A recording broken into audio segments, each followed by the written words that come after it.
សួស្តីអ្នកទាំងអស់គ្នាយើងវិលមកជួបគ្នាម្ដងទៀតហើយនៅក្នុងរឿង anime Van and Swan ហើយឥឡូវនេះវាគឺក៏បានជាប់នៅការតេស្តសាកល្បងព្រះអង្គម្ចាស់ក្រូតហើយអញ្ចឹងវាអាចមានសិននៅក្នុងក្រុមអ្នកណាគេក៏បានដែរចំណែកវាជាមួយនឹង Julius នេះវិញពួកគេទាំងពីរនាក់កំពុងតែនៅក្នុងវិមានរបស់ Currit Van នៅឡើយនោះទេហើយអ្នកស្រី Currit Van ជាមួយនឹងនាយកសាលា Catron តាមពិតគឺជាមនុស្សតែមួយនោះទេហើយនាងធ្វើបែបហ្នឹងក៏ដោយសារតែ Finn ជាអ្នកស្នើសុំឲ្យនាងធ្វើជានាយកសាលា Catron មិនដោះអសរនេះអញ្ចឹងណាក៏ប៉ុន្តែនាងមិនចង់ធ្វើម៉ានទេដោយសារតែខ្លួនធ្វើជាមនុស្សចាស់អីចឹងទៅហើយឥឡូវនេះនាងកំពុងតែបញ្ជូលអំពីការគ្រប់គ្រងវីសទៅកាន់ Julius ជាមួយនឹងវាឲ្យបានដឹងហើយអាការដែលនាងឲ្យវាដោះអាវហ្នឹងក៏ដោយសារតែស្នាមសាក់នៅពីក្រោយរបស់វាមើលទៅហាក់បីដូចជាចម្លែកយកតែម្ដងវាមានអាចកំបាំងដែរសូម្បីតែ Julius គាត់ឃើញស្នាមសាក់ហ្នឹងហើយគាត់មានអារម្មណ៍ថាព្រឺសម្បល់យូរហ្មងដូចជាគាត់ធ្លាប់ឃើញស្នាមសាក់ហ្នឹងនៅកន្លែងណាមួយអញ្ចឹងប៉ុន្តែគឺគាត់រត់នឹកអត់ឃើញនោះទេចំពោះវីសវិញវាក៏គាត់បានធ្លាប់រៀនដែរជាមួយនឹង Julius កាលពីវគ្គមុនក៏ប៉ុន្តែដោយសារតែនៅពេលហ្នឹង Julius គឺគាត់បានប្រើ magic ឬក៏ថាមពលរបស់គាត់ច្រើនពេកអញ្ចឹងហើយទើបធ្វើឲ្យគាត់អស់កម្លាំងមែនតើនៅពេលហ្នឹង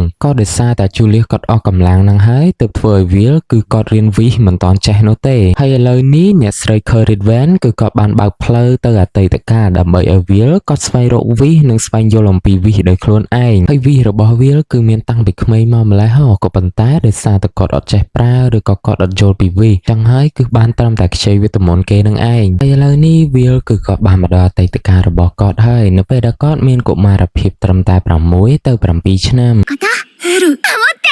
ចំពោះវិធីសាស្ត្រដែលឲ្យវាគាត់ទៅអតីតកាលរបស់គាត់បែបហ្នឹងគឺជាវិធីសាស្ត្ររបស់ Finn ហើយ Julius ក៏គាត់ឆ្ងល់ផងដែរតើវិធីសាស្ត្រមួយហ្នឹងអាចធ្វើឲ្យវាគាត់ដឹងឬក៏មានអំណាចថ្មីមែនចំពោះអ្នកស្រី Currit Van ក៏គាត់អត់ដឹងច្បាស់ដែរហើយអញ្ចឹងមិនវីវធំអីទេឥឡូវគាត់គេងឡើង4ថ្ងៃណាក៏ប៉ុន្តែអ្នកស្រី Currit Van គឺគាត់ទុកចិត្តទៅលើ Finn ហើយគាត់ក៏ជឿជាក់ទៅលើវាផងដែរថានឹងអាចទៅដល់ចំណុចដាវនឹងដាវយ៉ាងពិតប្រាកដហើយឥឡូវនេះវាគាត់កំពុងតែនៅក្នុងអតីតកាលគាត់ដល់ជ្រៅមួយហើយគាត់ក៏បានឆ្ងល់ផងដែរថាតើអ្នកស្រី Currit Van គាត់ធ្វើបែបម៉េចទៅបញ្ជូនគាត់មកអតីតកាលបានអីចឹងណាហើយគាត់កំពុងតែឆ្ងល់ផងដែរថាតើគាត់ត្រូវរកវីសនឹងតាមវិធីណានៅអំឡុងពេលដែលវាគាត់កំពុងតែឆ្ងល់អំពីអ្នកស្រី Currit Van បញ្ជូនគាត់មកអតីតកាលសុកស្រាប់តែអតីតកាលរបស់ Euphoria ឬក៏ជាកុមារភាពហ្នឹងគឺបានមកងែកងក់ដាក់វាយកតែម្ដងនៅពេលហ្នឹងមើលហើយឡើងខ្ជូតយកមកអ្នកទាំងគ្នាឡើងភីង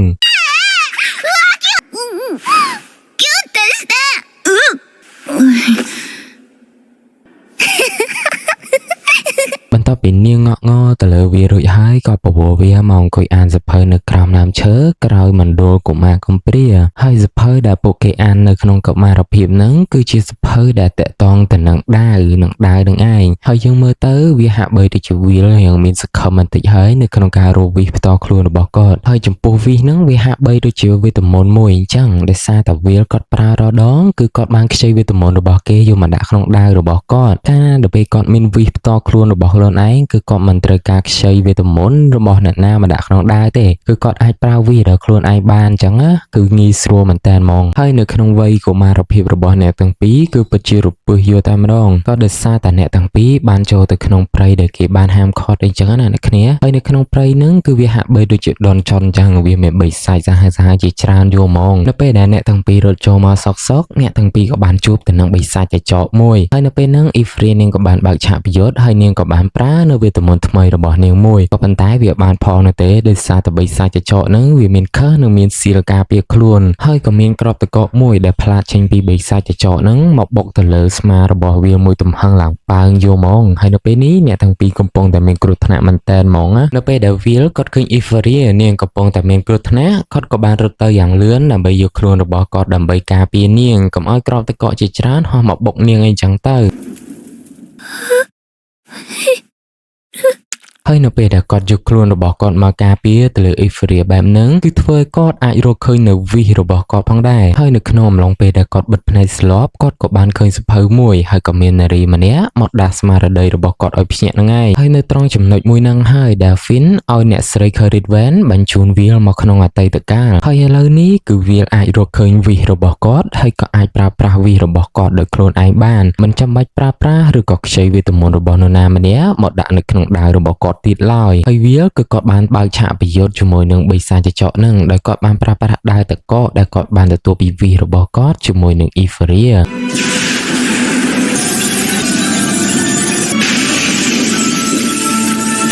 បន្ទាប់ពីវាលបានសម្លាប់ទៅលើបិសាចកញ្ចក់នៅក្នុងអតីតកាលរបស់គាត់បានហើយគាត់ក៏បានភ្ញាក់ពីការបាត់បង់ស្មារតីរបស់គាត់មកវិញហើយឥឡូវវាលបានគេងអស់រយៈពេល6ថ្ងៃហើយថ្ងៃនេះគឺជាថ្ងៃប្រកួតនៅក្នុងពិធីបុណ្យបលូមហើយអ្នកដែលនៅសេសសល់មិនទាន់បានចូលទៅក្នុងសមាជិករបស់ក្រុមនរណាម្នាក់ពួកគេក៏បានប្រកួតចប់សពគ្រប់ហើយក៏បានក្លាយទៅជាកូនក្រុមរបស់មេក្រុមនីមួយៗដូចជាក្រុមភ្លើងក្រុមខ្យល់ក្រុមអីចឹងទៅចំណែកអាវាលជាមួយនឹងជូលៀគឺក៏មិនទាន់បានមកដល់កន្លែងទីលានប្រកួតនោះទេអ្នកគ្រប់គ្នាដែលនៅទីហ្នឹងគឺភ័យយកតែម្ដងនៅក្នុងពេលហ្នឹងវាលជាមួយនឹងជូលៀបានមកដល់ទីលានប្រកួតហ្មងហើយព្រះអង្គម្ចាស់ក្រោយក៏បានថាអ្នកទាំងពីរហ្នឹងគឺខ្ជះខ្ជាយពេលវេលាមែនតើហើយនៅក្នុងការប្រកួតជាមួយសត្វចម្លែកហ្នឹងគឺវាលនោះទេដែលជាអ្នកប្រកួតគឺប្រកួតម្នាក់ឯងចូលហ្មងដោយសារតែជូលៀគឺអ៊ីហ្វរីនាងព្រមទទួលហើយនៅពេលហ្នឹងជូលៀក៏បាននិយាយថា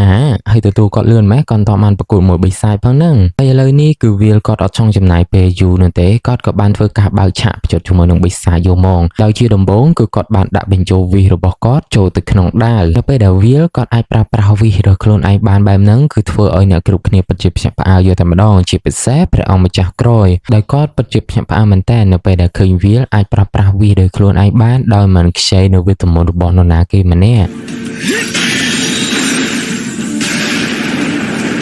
おいはこめろ剣そのものに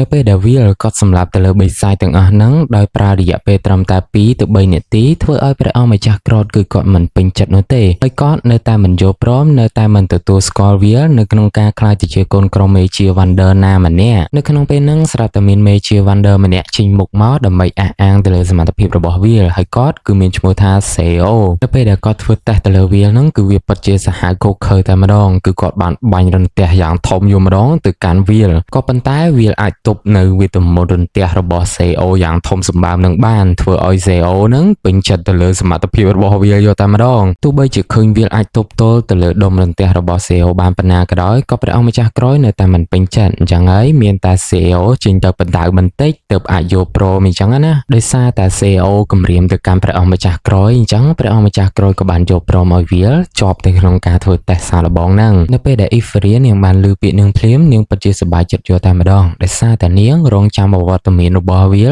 ជាយូរមកហើយក៏ប៉ុន្តែក៏មានរឿងរ៉ាវមួយកើតឡើងផងដែរដោយសារតែស៊ីអូក៏គាត់ចង់បានទៅលើវាផងដែរអញ្ចឹងហើយអ៊ីហ្វរីមានតែត្រូវដណ្ដើមគ្នាជាមួយនឹងស៊ីអូនោះទេដើម្បីបានវា